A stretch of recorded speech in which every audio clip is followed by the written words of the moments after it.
Hi hello friends. இன்னைக்கு காலையில் ரித்திகா ஜெட்லாக்னால ரொம்ப ஏர்லியாகவே எழுப்பி விட்டுட்டா. சரின்னு அரைகுறை தூக்கத்திலே வந்து பார்த்திங்கன்னா ஃபோனை பார்த்துட்ருந்தேன். பார்த்தோன்னே ஃபஸ்ட்டு விஷயம் நான் பார்த்தது இந்த அகமதாபாத்தோட அந்த ஃப்ளைட் கிராஷ் தான்.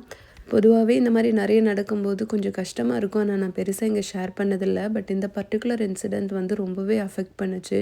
லிட்ரலாகவே ஒரு 24 ஹவர்ஸ் பிஃபோர் தான் வந்து நாங்களும் ஃப்ளைட்டில் ட்ராவல் பண்ணிட்டு வந்தோம். இந்த 2025 ஸ்டார்ட் ஆனதுலேருந்தே ஃப்ளைட்டில் ஏகப்பட்ட ஆக்சிடென்ட்ஸ் நடக்குது. லைஃப் வந்து அவ்வளோ அன்பிரடிக்டபிள் அப்படிங்கிறது வந்து நமக்கு அந்த கொரோனா காலத்துலேருந்தே நானும் பாஸ்கரும் வந்து ரொம்ப பேசிக்குவோம். இந்த ஃப்ளைட்டு போய் மெடிக்கல் ஸ்டூடெண்ட்ஸ் இருக்க ஹாஸ்டலில் வந்து சாப்பிட்டுட்ருக்கவங்கள இடிச்சிட்டாங்கன்ற மாதிரி சொல்கிறாங்க. அங்கே ஒரு சில பேர் இறந்து போயிட்டாங்க, நிறைய பேர் இன்ஜூர்ட் ஆகிட்டாங்க அப்படின்னு சொல்கிறாங்க. நம்ம ஒரு வெக்கேஷன் போனால் அங்கேயும் ஷூட்டிங் பண்ணுறாங்க.